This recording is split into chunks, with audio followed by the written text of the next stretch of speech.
Assalamualaikum warahmatullahi wabarakatuh.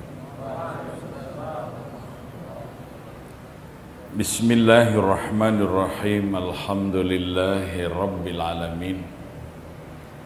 Allahumma salli wa sallim wa barik ala sayyidina Muhammadin wa ala alihi wa sahbihi ajma'in. Amma ba'd. Raditu billahi rabba wa bil islami dina wa bi Muhammadin nabiyya wa rasula. Rabbi zidni ilma warzuqni fahma. Amin. Alhamdulillah, bersyukur pada Allah pada sore hari ini kita dapat bersilaturahim dalam majelis jejak Nabi. Kali ini edisi khusus kita akan berbicara mengenai sejarah Partai Komunis Indonesia atau PKI. Kenapa kita perlu belajar tentang komunis? Karena Partai Komunis Indonesia adalah bahaya laten bagi negara dan bangsa Indonesia. Artinya sebuah potensi bahaya yang sewaktu-waktu bisa muncul, bangkit dan eksis kembali. Maka disebut bahaya laten.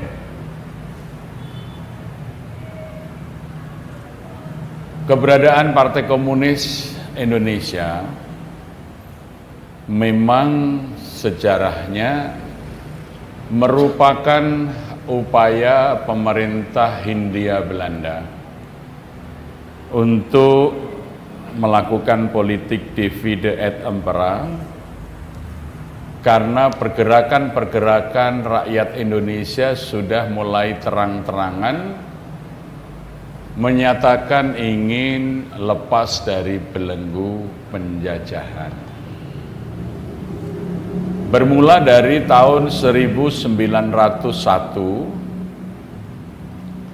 ketika Umar Barsandidi, Al-Fakir, Al-Mansur dan Idrus Syihab mendirikan wadah organisasi bagi ulama-ulama di seluruh Hindia Belanda yang diberi nama Jamiat Khair atau Jamaat Khair.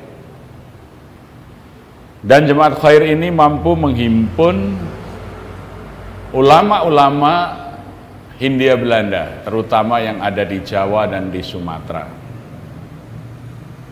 Pada tahun 1903, Jamiat Khair ini mengadakan seminar tentang khilafah, di mana pada saat itu diundang salah satu pembicara dari kekhalifahan Turki Utsmani yang waktu itu masih ada, yaitu dikirim sebagai narasumber dari kekhalifahan Turki Utsmani, namanya Muhammad Amin Bey. Muhammad Amin Bey di dalam materi ceramahnya menyampaikan dalil-dalil dan dasar-dasar yang menyimpulkan satu pemikiran bahwa kaum muslimin haram tunduk pada penguasa kafir. Inilah yang menjadi batu pencetus lahirnya semangat kemerdekaan. Jadi dari Kongres Khilafah ini muncul satu pendapat dari para ulama seluruh Hindia Belanda bahwa kaum muslimin haram tunduk pada penguasa kafir. Maka kemudian segera direspon oleh pemerintah kolonial Hindia Belanda dengan diterbitkannya Stadblad nomor 26 tahun 1903. Yang pertama adalah melarang kunjungan orang-orang Arab ke Indonesia. Karena orang-orang Arab ke Indonesia ini dituduh sebagai provokator karena melakukan provokasi, yaitu tidak mau tunduk pada penguasa kafir. Maka dimunculkan semangat anti Arab oleh pemerintah Hindia Belanda. Mulai dimunculkan gagasan-gagasan Islam kita itu tidak sama dengan Islam Arab. Ya, kira-kira begitu. Jadi dibuat gap antara umat Islam Indonesia dengan umat Islam Arab. Ya. Jadi sejak muncul atau timbulnya sebuah pemikiran bahwa bangsa ini harus lepas dari belenggu penjajah. Di dalam Stadblad itu juga melarang para sultan dan raja-raja di seluruh wilayah Hindia Belanda pergi haji, karena dikhawatirkan mereka akan terpapar idealisme atau ideologi pan-islamisme, yaitu kesadaran untuk revival atau bangkitnya kembali kekuatan Islam. Sehingga tidak ada raja-raja dan sultan yang berhaji, termasuk Jogja, Solo, Mangkunegaran, Pakualaman tidak berhaji bukan karena mereka tidak mau melaksanakan rukun Islam, karena memang ada larangan dari pemerintah Hindia Belanda.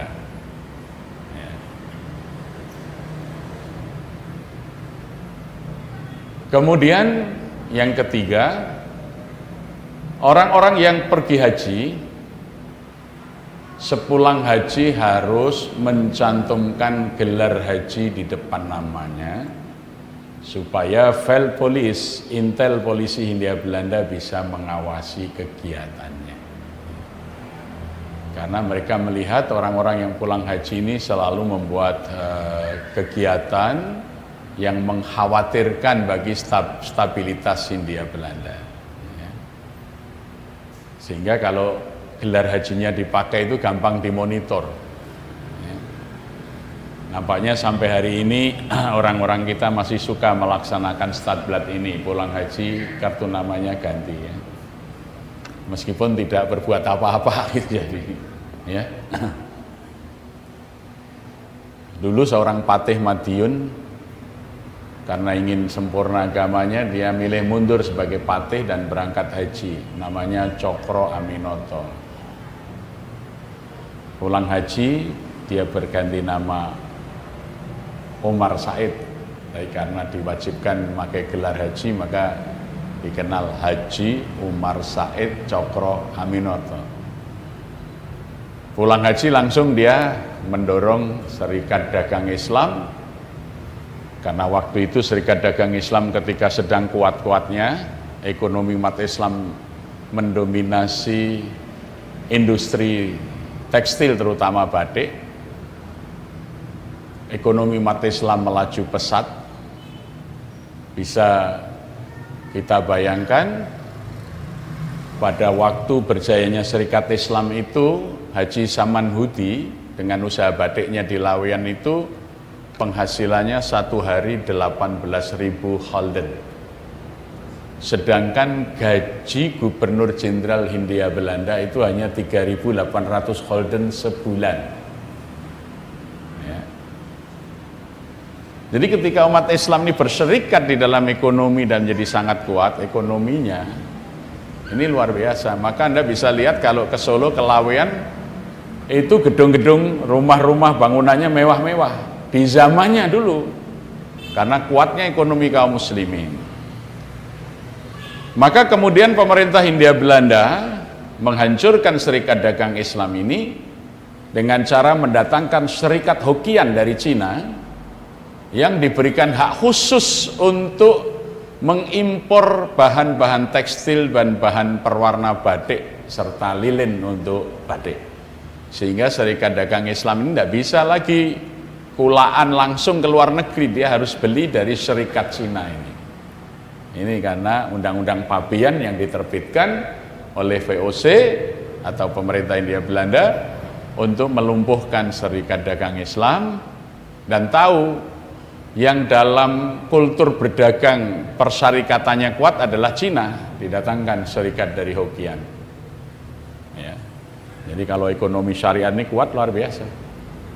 Dengan kekuatan politik, Belanda menghancurkan Serikat Islam, menggandeng Serikat Cina, Serikat Hokkien. Saya tidak tahu sekarang ini terulang atau tidak ketika ekonomi syariah tumbuh, tiba-tiba Cina hadir di Indonesia dengan segala ininya. Apakah ini merupakan pengulangan sejarah atau tidak, ya? Tapi bahwa Belanda dulu takut dengan tumbuhnya ekonomi kaum muslimin dengan Serikat Islam, karena Serikat Islam menyatakan bank-bank konvensional yang berbasis riba seharusnya diberhentikan dan diganti dengan bank-bank yang berdasar syariat yang tidak boleh lagi ada riba. Nah, itu pernyataan Serikat Islam pada tanggal 30 Maret ya, tahun 1905. Jadi kalau kita belajar sejarah, kita melihat bau-baunya kok ada kemiripan ya. Jadi ketika ekonomi syariat itu tumbuh, kemudian Serikat Hokkien berikan privilege khusus untuk memperlemah kekuatan Serikat Islam.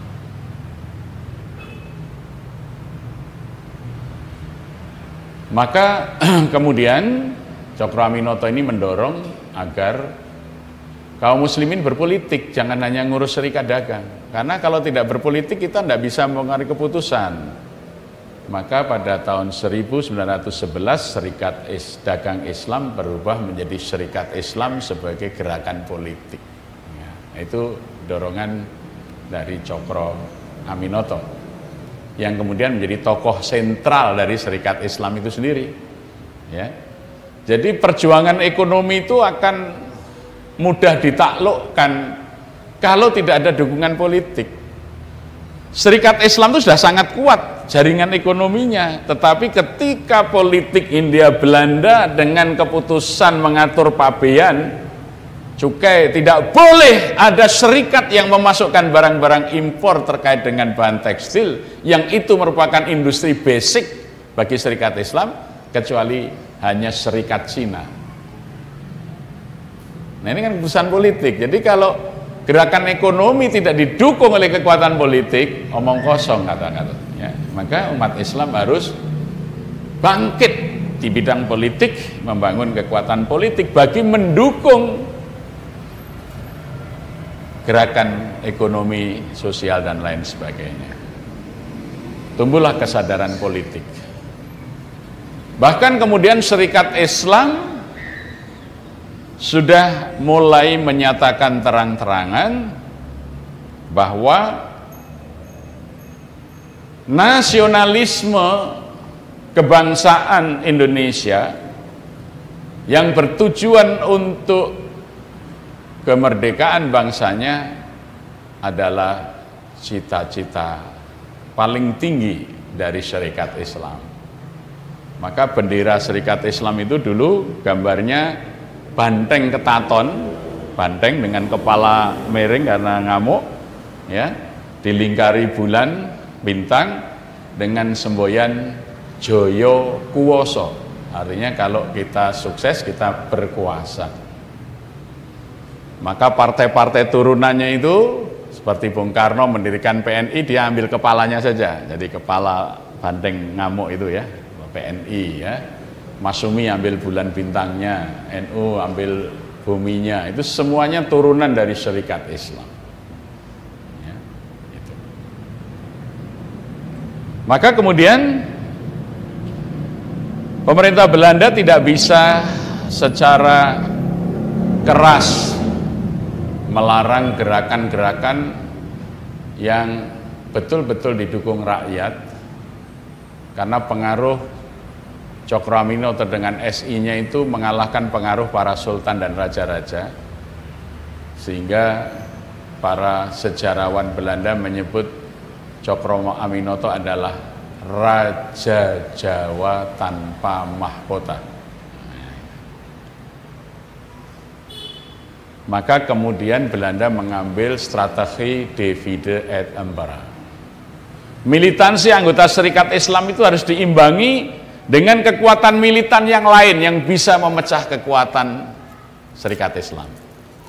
Maka pada tahun 1913 pemerintah Hindia Belanda mendatangkan tokoh Partai Komunis Belanda ke Indonesia. Itu pertama kali komunis masuk Indonesia. Didatangkan oleh pemerintah Hindia Belanda, yaitu yang pertama adalah Dr. Abbars, yang kedua adalah Dr. Snevely. Yang Dr. Snevely ini kemudian dipekerjakan pada perusahaan NIS, Nederlands Indisch Spoorwegen, perusahaan kereta api swasta Hindia Belanda yang kantor pusatnya ada di Semarang, di Lawang Sewu sekarang itu ya. Itu kantor kereta api swasta. Ya, itu namanya NIS, Nederlands Indisch Spoorwegen. Ya. Di situ serikat pekerjanya paling besar, maka kemudian Dr. Snevely ini memegang pimpinan redaksi koran Serikat Pekerja Kereta Api. Dan kemudian menjadi tokoh Serikat Buruh Kereta Api.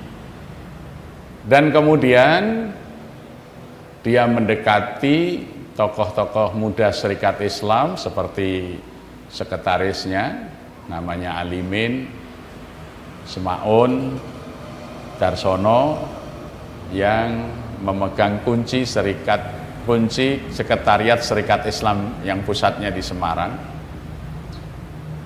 dan meminjam tempat itu untuk mengadakan diskusi-diskusi tentang komunisme, yang akhirnya didirikanlah sebuah badan atau organisasi namanya ISDV, Indische Social Demokratische Vereniging, yaitu gerakan sosial demokrat atau SOSDEM, Sosial Demokrat Hindia Belanda, organisasi serikat atau organisasi sosial demokrasi Hindia Belanda, ISDV, Indische Social Demokratische Vereniging, ya. Yang kemudian banyak pengurus Serikat Islam yang muda-muda itu bergabung di dalamnya, dan kantor ISDV numpang di kantor Serikat Islam di Semarang. Maka kemudian anggotanya makin banyak. Anggota Serikat Islam yang muda ini sebagian besar merangkap sebagai anggota ISDV. Waktu itu belum nyata-nyata mengatakan komunis, tapi sosial demokrasi, SOSDEM. Nah, maka para pengamat ideologi menyebut semua gerakan SOSDEM adalah komunis muda. Artinya SOSDEM itu pasti ujungnya nanti komunis. Ini baru awal komunis muda, ya. Isunya sosialisme demokrasi. Dulu di Indonesia pernah digerakkan SOSDEM ini, siapa tokohnya? Abdurrahman Wahid, ya. Gus Dur itu dulu mendirikan SOSDEM di tahun 80-an, ya. Jadi SOSDEM itu sebetulnya merupakan gerakan awal untuk menyebarkan paham komunis. Menarik pertama adalah sosial dan demokrasi. Bagaimana membangun kekuatan demokrasi melalui basic sosialisme. Dan ini yang menjadi ideologi Nasakom, nasionalis agama komunis, kabinet Soekarno yang didukung oleh PKI, PNI, dan NU pada waktu itu. Maka di dalam Mars Nasakom kan jelas itu. Acungkan tinju kita, satu persatu bulat semangat kita, ayo terus maju. Nasakom bersatu, singkirkan kepala batu. Nasakom satu cita, sosialisme pasti jaya. Nah, jadi ujung dari lagu Nasakom itu sosialisme pasti jaya. Nah, muncul Resopim, revolusioner, sosialisme, kepemimpinan, demokrasi terpimpin. Ya. Resopim, Resopim, revolusi Agustus 45. Resopim, Resopim, sosialisme cinta negara. Kita butuh pimpinan yang jujur, rakyat pasti hidup adil makmur. Resopim, Resopim, maju maju Resopim. Kita butuh murah sandang pangan, minggir minggir pimpinan yang curang. Resopim, Resopim, hidup hidup Resopim. Kata kuncinya ketemu di situ. Sosialisme cinta negara. Kalau tadi sosialisme pasti jaya. Ya. Jadi indische Sozialis Demokratische Vereniging. Sehingga ketika Entiko itu singkatan National Indische Congress, muktamarnya Serikat Islam yang keempat pada tahun 1921, itu karena semangat muda untuk menganut Marxisme, komunisme sebagai peso analisa perjuangan, tapi komunisme waktu itu belum ada doktrin ateis, karena waktu itu di Komintern, Komunis Internasional, masih berlaku doktrin Trimitov. Ya. Maka masih banyak Serikat Islam yang menjadi dua anggota rangkap sebagai anggota SI, tapi juga anggota ISDV. 1921 dalam Entiko di Surabaya, Haji Agus Salim berdebat dengan tokoh-tokoh muda seperti Semaun, Alimin, yang menghendaki bahwa Serikat Islam tidak menggunakan Marxisme, komunisme sebagai alat perjuangan. Agus Salim sempat mengatakan, kalau soal Marxisme, Nabi Muhammad itu lebih Marxis daripada Karl Marx sendiri di dalam membela rakyat kecil dan orang miskin. Maka kemudian 1921 itu diperlakukan larangan rangkap keanggotaan. Silakan memilih, kalau mau ISDV, SDV tidak boleh jadi anggota SI, kalau SI, ya SI tidak boleh merangkap anggota ISDV. Maka Entiko keempat itu terjadi perpecahan, muncullah SI putih, SI murni, dan SI merah. SI yang anggotanya sudah terpapar paham Marxisme, komunisme. Jadi Serikat Islam berhasil dipecah. Cita-citanya Belanda menggunakan politik divide et impera sudah tercapai. Kekuatan Islam yang sangat kuat waktu itu sudah terbelah menjadi Serikat Islam merah dan Serikat Islam putih.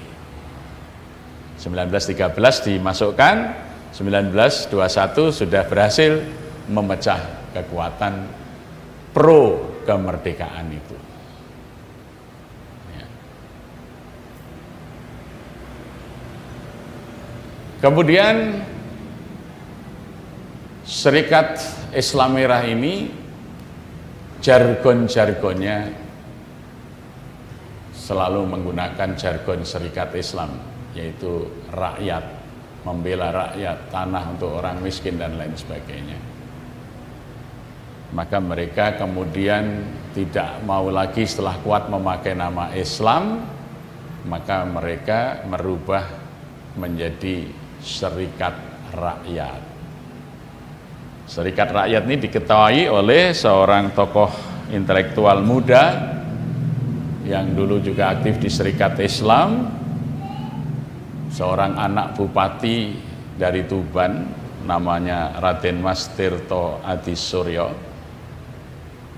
yang biografinya ditulis oleh Pramodo Anantatur di dalam tetralogi Bumi Manusia, Anak Semua Bangsa, Jejak Langkah, dan Rumah Kaca.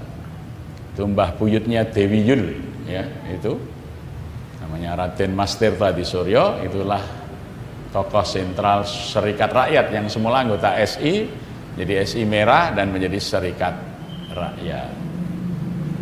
Dan kemudian Serikat Rakyat pada tahun 1924 menjadi partai politik dengan nama Partai Komunis Hindia Belanda. Ya.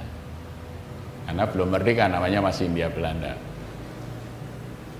Nah, inilah yang disebut di dalam doktrin komunis itu sebagai MKTB, metode 3 kombinasi bentuk perjuangan. Jadi komunis itu punya strategi namanya MKTB, metode 3 kombinasi bentuk perjuangan. Bentuk perjuangan pertama adalah bekerja intensif di kalangan musuh. Jadi kader-kader utama PKI ini atau Partai Komunis Hindia Belanda pada waktu itu disusupkan di musuhnya dan bekerja intensif di tengah musuhnya ini. Nah, ini doktrin yang luar biasa ini. Bekerja intensif di kalangan musuh. Langkahnya yang pertama adalah infiltrasi. Dia menyusup masuk menjadi anggota. Kemudian melakukan asosiasi, penggalangan pengikut di dalam organisasi musuhnya itu. Langkah ketiga adalah kontradiktif, menimbulkan kontroversi atau kontradiksi di tengah organisasi musuhnya sehingga organisasi itu terpecah. Kalau sudah terpecah, mereka kooptasi, mereka kuasai pecahannya itu. Ya. Nah, Serikat Islam itu sudah berhasil masukkan Sneflit, ikut di dalam musuhnya, dia bekerja, sesudah itu dipecah. Kalau sudah pecah, dia ambil separuhnya menjadi Serikat Islam Merah. Setelah di tangannya terang-terangan, ini loh Partai Komunis Hindia Belanda, ya. Selalu begitu.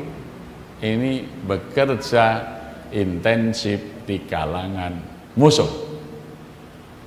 Kalau sekarang musuhnya Angkatan Darat sama umat Islam, maka ormas Islam itu pasti, ormas Islam besar terutama NU dan Muhammadiyah itu pasti di dalamnya akan disusupi, diinfiltrasi oleh tokoh ideologi. Maka kalau di dalam NU, di dalam Muhammadiyah kemudian muncul kelompok-kelompok yang menggalang kekuatan dengan pemikiran yang nanti kontradiksi di dalam organisasi itu, ya. Nah, itu satu bentuk pekerjaan mereka, ya. Dan kadang-kadang mereka sangat kuat karena ini tokoh-tokohnya muda, militan, intelektual. Ya. Karena biasanya anggota organisasi yang biasa-biasa itu ya biasa-biasa kualitasnya gitu. Sementara yang dari komunis itu dimasukkan ke sana itu yang kader kualitas 1. Ya. Jadi sangat mudah dia mempengaruhi anggota yang lain. Ya, ini infiltrasi, asosiasi, kontradiksi, kooptasi. PNI dulu disusupi. Muncullah tokoh PKI namanya Surahman, Insinyur Surahman. sampai berhasil memecah PNI menjadi dua, PNI yang Marxisme dan PNI yang nasionalis. Maka dalam kongres di Purwokerto tahun 62 itu PNI pecah menjadi dua, PNI nasionalis dipimpin oleh Osa Maliki, sekretarisnya Usep Ranwiarja, bekas ketua HMI, maka disebut PNI Osa Usep. Sedangkan PNI yang Marxis, ketuanya Mr. Ali Sastroamijoyo, sekretarisnya itu tadi yang kader PKI namanya Insinyur Surahman, sehingga disebut PNI ASU, ya, Ali Sastroami dan Surahman. Jadi dulu PNI menjadi ada PNI Osa Usep dan PNI ASU, Ali Sastroamijoyo dan Surahman. Ini pecah, ya. PNI ASU ini yang menggagas rumusan Pancasila adalah Marxisme ala Indonesia. Ya, jadi ini semboyannya PNI ASU adalah Pancasila adalah Marxisme ala Indonesia.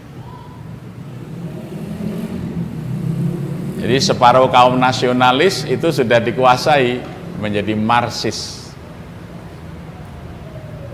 Serikat Islam sudah, nasionalis sudah, kan gitu mereka. TNI Angkatan Darat disusupi sejak Letnan Kolonel Ontung masih berpangkat mayor di Solo sebagai komandan Bekang. Nyoto sudah ditugaskan untuk menggarap karena tahu Ontung ini hobinya memelihara burung. Nyoto ini sentral biro PKI, orang PKI pusat, tapi orang tidak pernah dimunculkan ke publik karena dia ideolognya. Dia menyamar sebagai pedagang burung, tiap hari datang ke asrama tentaranya Ontung itu, nawarkan burung, ya.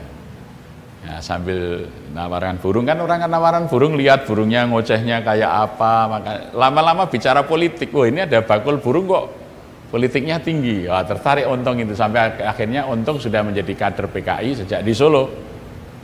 Nanti ketika Soekarno menikahi Hartini, seorang tokoh Gerwani, akhirnya melalui tempat tidur ini usul, ini saya punya kader di Solo yang bisa menjadi pengawal bapak paling loyal. Jadi dari Solo dengan pangkat Letnan Kolonel sudah menjadi Komandan Cakra Birawa, Komandan Kawal Presiden. Kadernya yang baru disusupkan ke istana.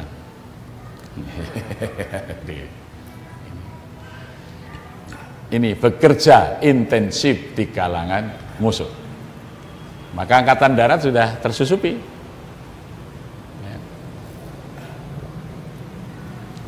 Ontung berhasil menggarap seniornya, Brigjen Suparjo, yang nanti menjadi Ketua Dewan Revolusi. Ya. Suparjo menggandeng rekannya Rekso Samudro. Nah, itu tokoh-tokoh itu nanti sampai kepada Panglima Angkatan Udara Kasau, Komodor Udara Umar Dhani, ya, dan lain itu namanya bekerja intensif di kalangan musuh. Itu metode yang pertama tadi, metode kombinasi 3 bentuk perjuangan. Ini bentuk yang pertama, bekerja intensif. Yang kedua adalah membangun kekuatan progresif revolusioner di pedesaan dengan cara membentuk pemuda rakyat, Barisan Tani Indonesia, dan Lembaga Kesenian Rakyat atau Lekra. Jadi di desa-desa dibentuk pemuda rakyat, dibentuk kumpulin seniman desa dalam Lekra, Lembaga Kesenian Rakyat. Kaum tani dibentuk organisasinya, namanya Barisan Tani Indonesia, yang dipersiapkan pemuda dan petani bersenjata, yaitu angkatan kelima. Itu patungnya masih ada, patung tani di sana bawa senapan itu, ya, yang di dekat Istiqlal itu, ya, itu patung angkatan kelima sebenarnya, ya. Yang nanti dilatih, dipusatkan di Lubang Buaya. Nah, itu kita nanti peristiwa 65 itu peristiwa yang ini Pemuda Rakyat, Barisan Tani Indonesia, ya, Gerwani, ya, Lekra. Yang ketiga adalah membentuk kekuatan progresif revolusioner di perkotaan dengan membangun serikat pekerja, terutama buruh kereta api dan buruh transportasi. Yang kedua, serikat pelajar, serikat mahasiswa. Muncullah gerakan siswa, ya, Indonesia, itu untuk organisasi pelajarnya, dan CGMI, Sentral Gerakan Mahasiswa Indonesia, ya, CGMI itu onderbonya PKI di kalangan mahasiswa. CGMI itu langkah yang ketiga. Jadi ini MKTB, metode 3 kombinasi bentuk perjuangan. Jadi kalau kita kembali bahwa komunis itu masuk di Indonesia, dimasukkan oleh penjajah setelah melihat rakyat Indonesia ini dengan payung serikat Islam berhasil menggalang kekuatan persatuan untuk membebaskan diri dari belenggu penjajahan. Maka PKI, atau waktu itu belum PKI, komunis didatangkan oleh penjajah untuk memecah belah agar dapat dikuasai. Dan ternyata tidak berhenti di situ, nanti sampai ke depan itu masih bisa digunakan sewaktu-waktu.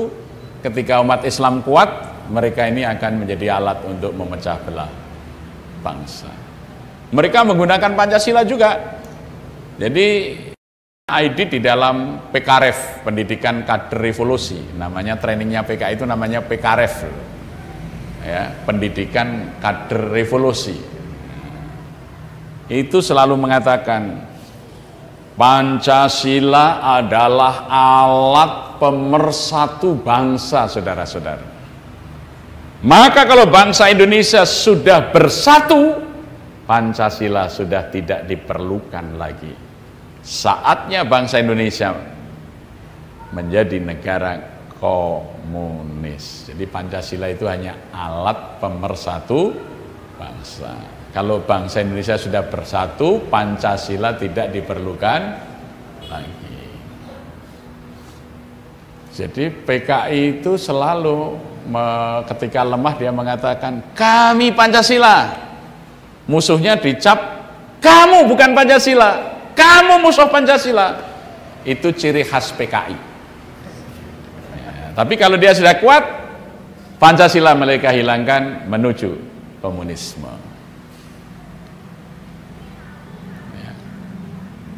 Maka dulu PKI itu menyatakan pembela utama Pancasila. Wah, yang lain itu Masumi dituduh ini mau mendirikan negara Islam, bukan Pancasila. HMI ini kader-kader ke Arab-Araban ini, bukan Pancasilais, bubarkan HMI, tidak progresif revolusioner. Maka Presiden membubarkan Masumi, membubarkan HMI, ya. Tidak ada ormas yang membela, yang tampilannya para pelajar Islam Indonesia yang demonstrasi, anak-anak SMP, SMA membentangkan spanduk dengan gagah berani, langkai dulu mayat kami kalau mau membubarkan HMI. Nah, itu yang membela pelajar. Jadi HMI diancam, pelajarnya yang membela. Ya. Dan kalau demo lagunya menggetarkan hati, ya.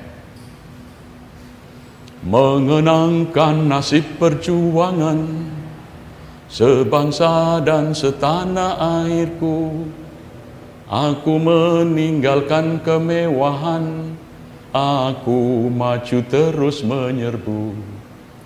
Jangan kembali pulang PII kalau tak akan menang, walau mayat terhampar di medan perang. Itulah PII berjuang.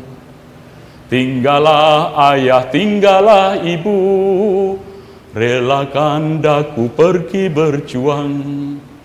Di bawah naungan bulan bintang, sampai agama Islam cemerlang. Jangan kembali pulang PII kalau tak akan menang, walau mayat terhampar di medan perang. Itulah PII berjuang.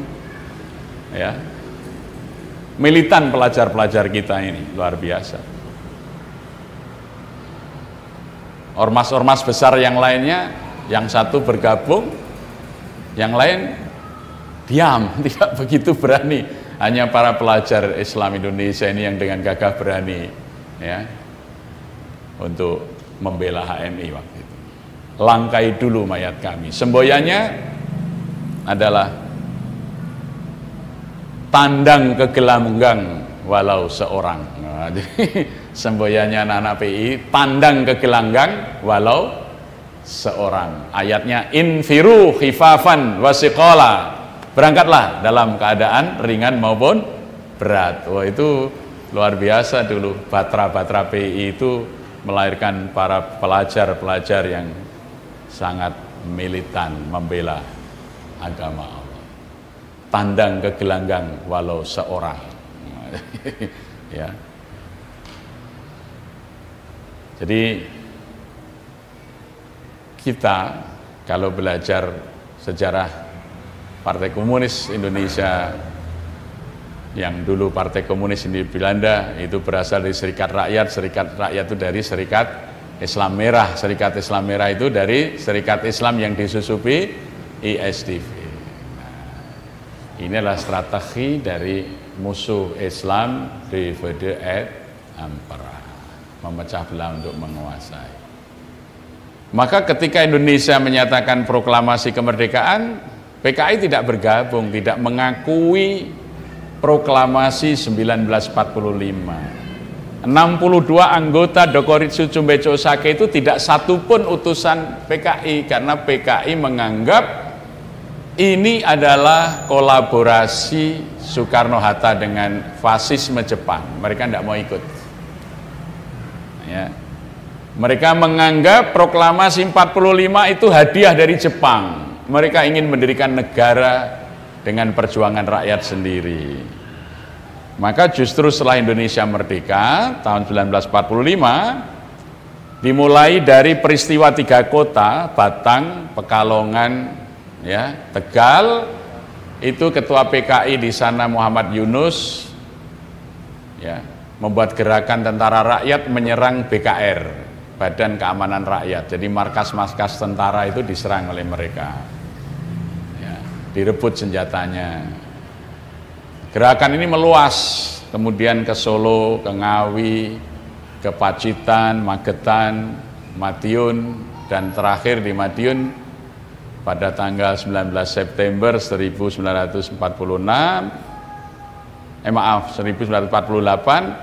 mereka kemudian memproklamirkan negara sendiri, namanya Republik Soviet Indonesia, dengan presidennya Musso, ya. Jadi mereka tidak mengakui kemerdekaan 45 itu, mereka mendirikan negara sendiri dan memberontak. Itu pemberontakan Madiun. Ya. Mereka membunuh Dr. Muwardi, Ketua Dewan Banteng. Mereka membunuh Komandan Divisi Senopati di Solo, Kolonel Sutarto. Ya, maka di Solo itu ada jalan Kolonel Sutarto, ada dokter rumah sakit Dr. Muwardi. Itu tokoh-tokoh nasionalis. Ketika diajak bergabung dengan PKI tidak mau, mereka dibunuh. Ya. Surabaya, mereka membunuh Gubernur Suryo, itu di hutan Ngawi itu, ya, Gubernur Suryo. Kemudian peristiwa Gorang Gareng, peristiwa Dungus, berapa banyak ulama kita disembelih oleh PKI karena tidak mendukung negara Republik Soviet Indonesia. Maka pada waktu itu pemerintah Indonesia yang beribu kota di Yogyakarta mengadakan pilihan rakyat. Karena situasi tidak aman, pilihan rakyat itu disebar lewat pesawat. Milih Soekarno-Hatta atau ikut Musso. Ya, maka dulu kalau waktu saya kecil itu kalau ada pesawat, anak-anak ngomong, montor mabur jaluk Qorane gitu. Karena dulu koran atau lembaran-lembaran itu disebar lewat pesawat untuk memilih, mau milih ikut Soekarno-Hatta atau mau ikut Musso. Ternyata setelah dikumpulkan rakyat Madiun, Pacitan, Solo dan lain sebagainya memilih ikut Soekarno-Hatta, maka dinyatakan Madiun adalah pemberontakan. Panglima Besar Sudirman memerintahkan Kasab Nasution untuk melakukan operasi penumpasan tahun 48. Nah, dan bisa ditumpas, baru selesai menumpas PKI dalam keadaan kita letih ya menghadapi pemberontakan, Belanda menyerang Yogyakarta, ibu kota kita, 19 Desember 48, diduduki kita ya. Sampai Juni 1949 Jogja kembali. Nah, tahun 50 itu PKI mulai kasak kusuk bahwa sesungguhnya PKI tidak bersalah, PKI tidak memberontak. Itu provokasi Hatta saja, karena Hatta membuat itu, mau milih Musso atau memilih Soekarno-Hatta ya. Yang disalahkan Bung Hatta justru, bukan PKI yang memberontak. Nah, akhirnya karena kader mereka sudah tersebar di banyak ruang-ruang politik, maka akhirnya mereka menyatakan PKI dibolehkan lagi eksis. Maka tahun 51 PKI sudah eksis lagi sebagai partai politik setelah Aidit menulis buku putih untuk mengatakan PKI tidak bersalah dalam pemberontakan Madiun, tapi yang salah adalah Hatta. Hatta disebut melakukan provokasi itu. Dan PKI pinter mendekat Soekarno sehingga akhirnya nanti Bung Hatta meninggalkan Bung Karno, Dwi Tunggal ini pisah ya. Jadi itu hebat, itu bekerja intensif di kalangan musuh itu begitu. Dwi Tunggal yang dari awal perjuangan kemerdekaan satu bisa dipisah oleh PKI, dan kemudian Bung Karno lebih dekat dengan Aidit daripada dengan Hatta waktu itu ya. Maka ketika pemilu 55 PKI sudah menjadi partai dengan pemilih terbesar keempat ya, PNI, Masyumi, NU, PKI. Hanya dalam waktu 4 tahun PKI setelah dihapus dosanya sebagai pemberontak, mereka sudah siap karena kadernya tadinya di partai-partai yang lain dititipkan, begitu ini eksis ngisi partai semuanya. Strategi mereka itu begitu. Seperti kalau bahasa Jawa itu PKI itu seperti emprit gandil. Jadi menetaskan telurnya di sarang burung yang lain. Ya, jadi ceritanya orang Jawa itu emprit gandil itu kalau bertelur itu dia dieramkan kepada sarang-sarang burung perenjak, telurnya burung perenjak dibuang. Jadi nanti kalau menetas bukan anak perenjak tapi anaknya emprit gandil ini. Jadi ini strategi ini ditiru oleh PKI. Jadi kalau PKI belum bisa eksis, dia mengeramkan telurnya di partai-partai yang lain sampai menjadi tokoh-tokoh puncak di partai itu. Nanti ketika lewat partai-partai itu memperjuangkan supaya PKI bisa eksis, dia kembali ke sarang apa? Ke bentuk aslinya. Partai-partai yang lain ditinggal kosong itu nanti. Nah, itu strateginya begitu. Ya.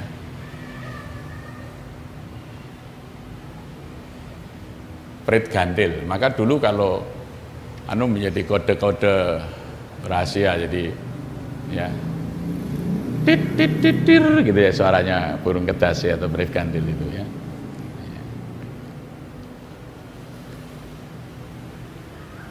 Jadi itu merupakan bentuk-bentuk aktivitas. Mereka sudah dalam keadaan kritis, mereka akan menghilang. Seperti ya terlalu berulang seperti manifesto politik di Eropa. Ya, ada hantu bergentayangan di Eropa, itulah hantu komunisme. Demikian juga ketika Dewan Revolusi sudah kepepet, apa kata Brigjen Suparjo? Ya, kita bergerak seperti hantu. Bergerak, terus bergerak, menggalang, terus menggalang, tanpa bentuk. OTB, organisasi tanpa bentuk. Tapi terus bergerak, seperti hantu. Nanti tiba-tiba muncul. Maka simbol-simbol bangkitnya PKI itu selalu menggunakan simbol-simbol hantu. Kita melihat ketika reformasi muncul memedi sawah di mana-mana, ya. Itu. Bahkan pernah ada festival memedi sawah. Sebetulnya itu simbol kita sudah hadir, gitu. Organisasi tanpa bentuk itu berupa sel-sel yang satu kelompok dengan yang lain tidak saling mengenal, tapi secara ideologis sama. Nanti kalau sudah muncul hantunya, oh itu kawan, oh itu kawan, itu kawan, itu kawan. Nah, ya, itu.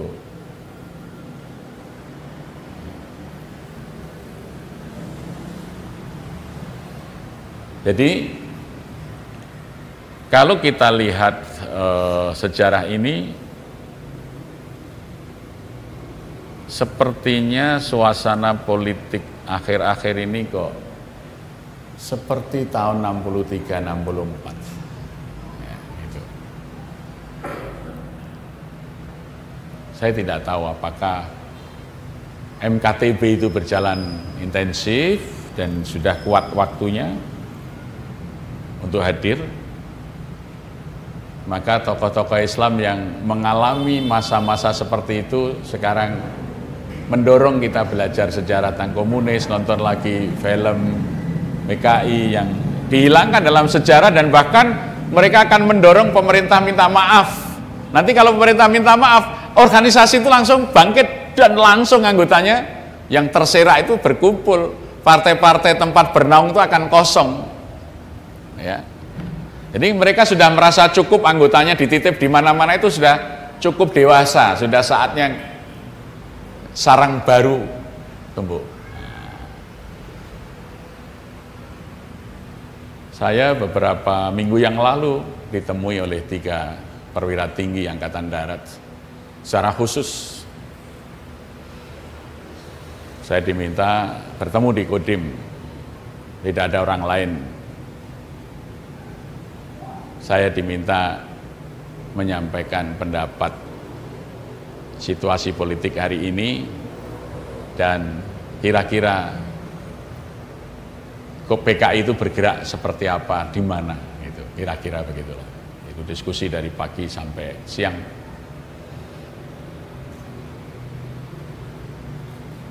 Ya, gambaran-gambaran itu kita sampaikan supaya Angkatan Darat dan umat Islam itu waspada. Karena musuh utama PKI itu 2 itu, Angkatan Darat dan umat Islam. Maka yang dibubarkan adalah Masyumi, HMI, yang diculik, dibunuh para jenderal Angkatan Darat. Nah, itu karena itu musuh utama. Dan dua-duanya ini akan disusupi melalui MKTB.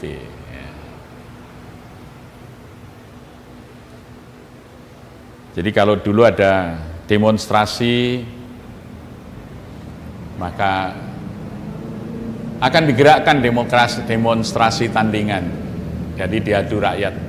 Dulu strateginya disebut demo kontra demo. Nah, dulu namanya. Mungkin kalau bahasa sekarang persekusi. Ya, kalau dulu namanya demo kontra demo. Jadi kalau ada umat demo, masyarakat demo, nanti ada kelompok lain mendemo yang demo tadi, dihadapkan gitu, ya. Itu strategi PKI, demo kontra demo. Ya.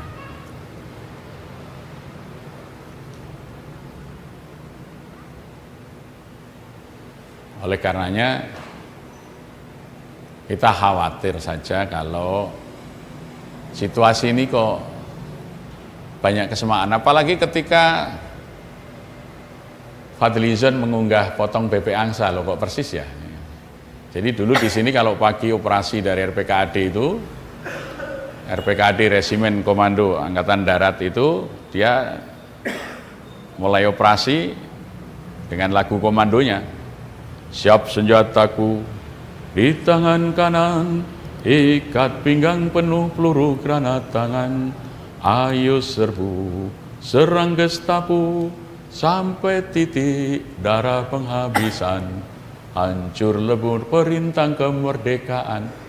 Di belakangnya Kokam, Komando Kesiapsiagaan Angkatan Muda Muhammadiyah. Dulu seragamnya jaket kuning, baret hijau, ya. Tidak pakai doreng. Doreng itu saya yang mulai, Kokam doreng itu di sini tahun 90. Waktu Muktamar Aceh itu satu-satunya Kokam yang berseragam doreng dari Jogja, dari Jogokarian. Ya. Nah, sebelumnya Kokam itu jaket kuning, baretnya hijau. Itu di belakang RPK dia punya lagu, potong bebek angsa masak di kuali, bapak ne PKI, ibu ne gerwani, ayo diciduk, digawa neng Bantul pakani diwul, katanya gitu ya itu. Nah, sekarang kok ada potong bebek angsa versi Fadlison nih. Nah, ini kalau dulu yang nyanyi gitu itu Kokam. Ya, itu, ya. Jadi Kokamnya juga bersenjata AK Kalashnikov. Jadi pemuda Muhammadiyah yang gabung di Kokam itu dilatih dengan senjata serbu AK. Ya. Karena waktu itu hanya RPK yang betul-betul anti komunis ya. Nah, maka dia mendapat dukungan dari rakyat. Pertama di masa pemuda Muhammadiyahnya diketuai oleh Pak Muhadi Zainal Esa, dilahirkan Kokam, Komando Kesiapsiagaan Angkatan Muda Muhammadiyah. Kemudian diikuti setelah pembantaian tokoh-tokoh Ansor di Jawa Timur, Ansor bentuk Banser waktu itu. Yang sebelumnya mereka satu, ya. Pemuda rakyat dengan Ansor itu kan sama, Nasakom gitu. Tapi ternyata dibunuh juga ketika sudah penentuan. Jadi kalau menggebuk lawan diajak dulu. Tapi kalau lawannya sudah dianggap ringkih, dia digebuk juga. Ini maka baru mereka membentuk Barisan Ansor Serbaguna ya. Jadi sebelumnya itu kalau berhadapan dengan HMI dengan ini, Ansor itu berdiri di sana waktu itu ya. Karena ada di garis Nasakom. Tapi ternyata setelah terjadi seperti itu mereka dibunuh juga oleh PKI. Diundang ada pengajian, datang rame-rame ternyata diracun. Nah, barulah kemudian Ansor membuat gerakan pembalasan dengan membentuk Barisan Ansor Serbaguna atau Banser. Ya, umat Islam itu kadang begitu. Kita itu suka disuruh berkelahi dulu. Kalau ini sudah mati, sudah lemah, lah yang bergabung dengan itu disikat juga nanti. Itu pengalaman-pengalaman dulu ya selalu begitu. Cuman karena kita ini tidak belajar sejarah ya kadang-kadang kita mengulang juga kebodohan-kebodohan seperti itu ya. Jadi itu yang seharusnya tidak terjadi.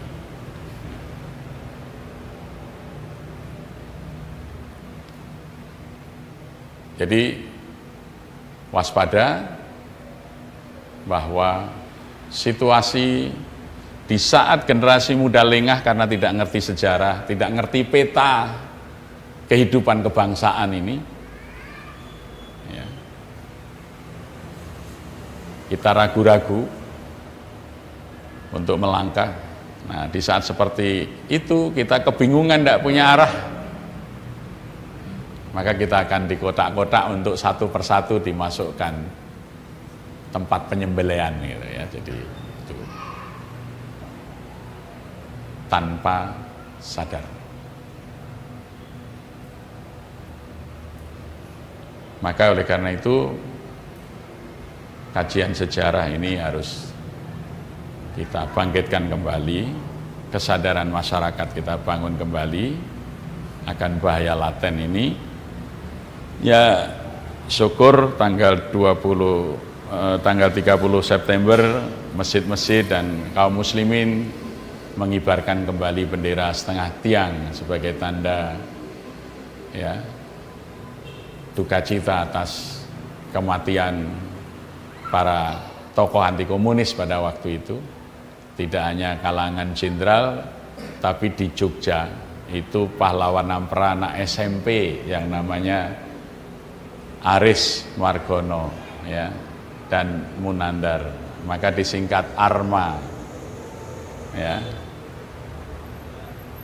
Dulu kantor PKI yang merupakan kantor wilayah dan di situ sekretariat Baperki. Baperki itu organisasi Cina pendukung komunis.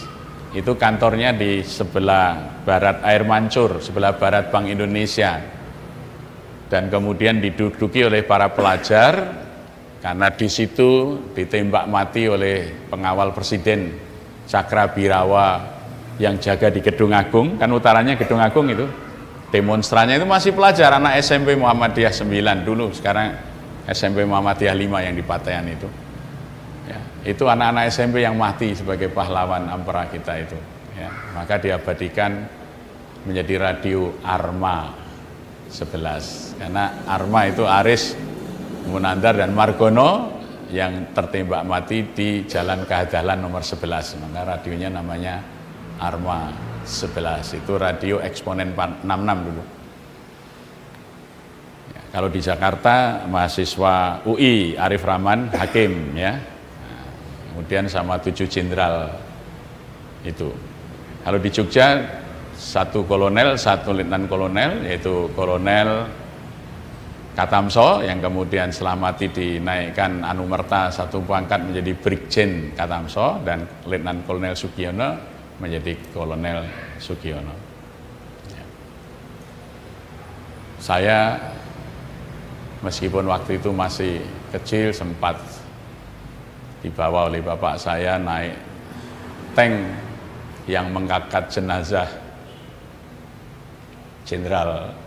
Brigadir Jenderal Katamso menuju makam pahlawan di Semaki. Ya. Pada waktu itu tadi lihat rumah saya di ujung ini, namanya Pojokan itu dulu ada langgar digunakan untuk PI. Jadi saya sampai sekarang masih hafal itu Mars PI, jargon-jargonnya, ya, karena itu di rumah diadakan.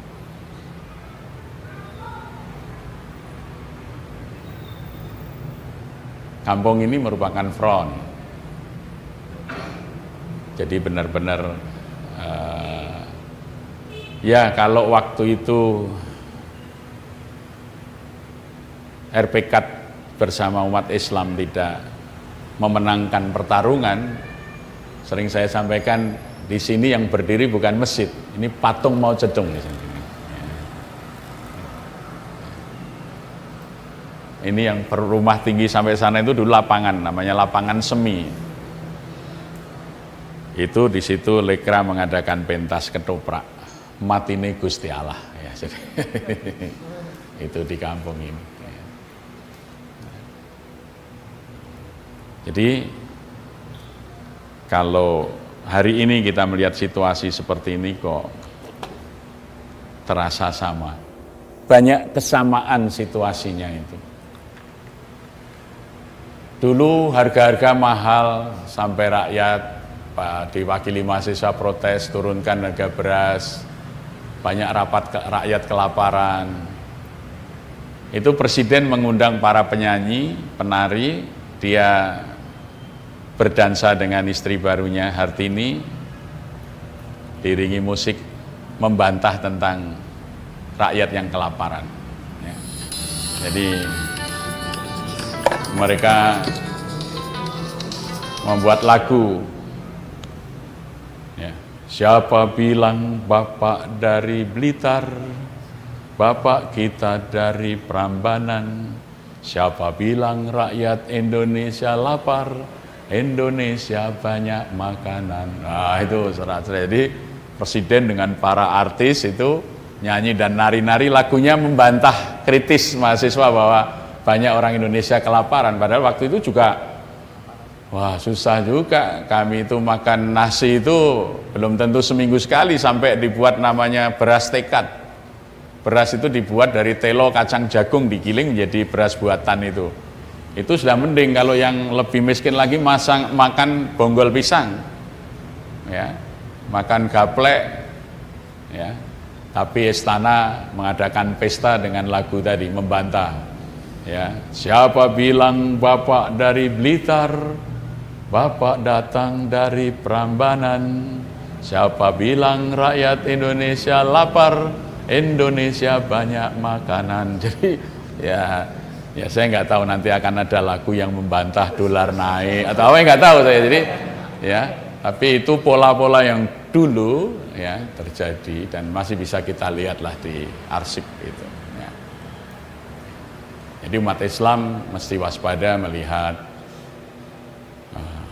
bagaimana gerakan-gerakan ini kok seperti hantu, kalau istilah politiknya kalau saya menyebut seperti kentut, baunya terasa meskipun tidak nampak wujudnya gitu ya.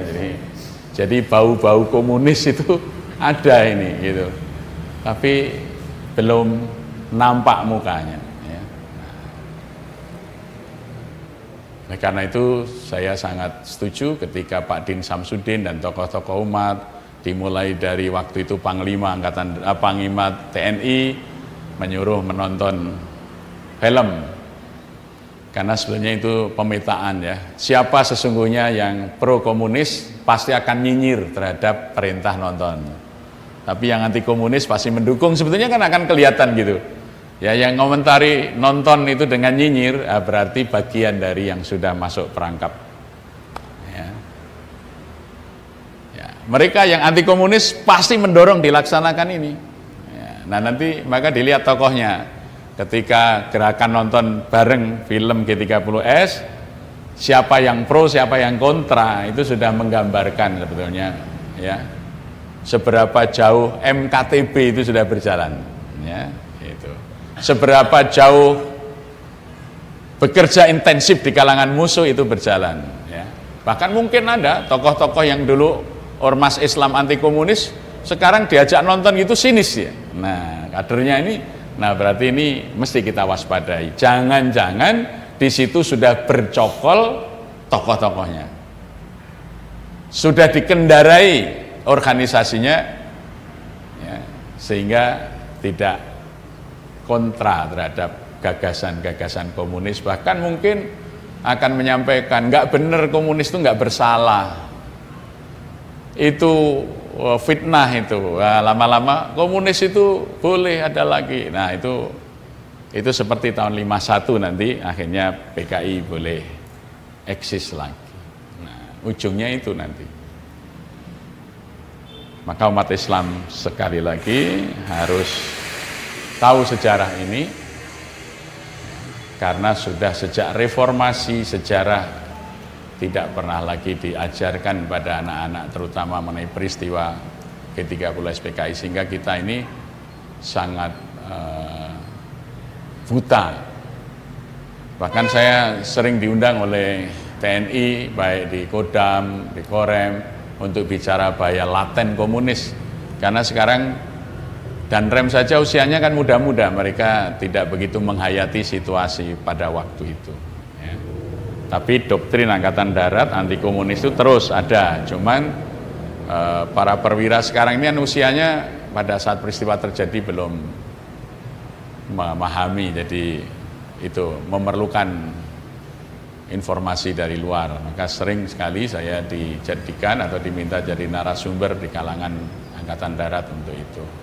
Maka terakhir kemarin ada perwira khusus yang dari Mabes ingin diskusi dengan kita tentang perkembangan politik dan perkembangan PKI di Indonesia sekarang ini ya. Kita sudah banyak sampaikan hal-hal yang tidak mungkin saya sampaikan di sini ya. Mudah-mudahan menjadi bekal kewaspadaan kita. Aku lu qouli hadza wa nastaghfiruh innahu huwat tawwabur rahim. Assalamualaikum warahmatullahi wabarakatuh.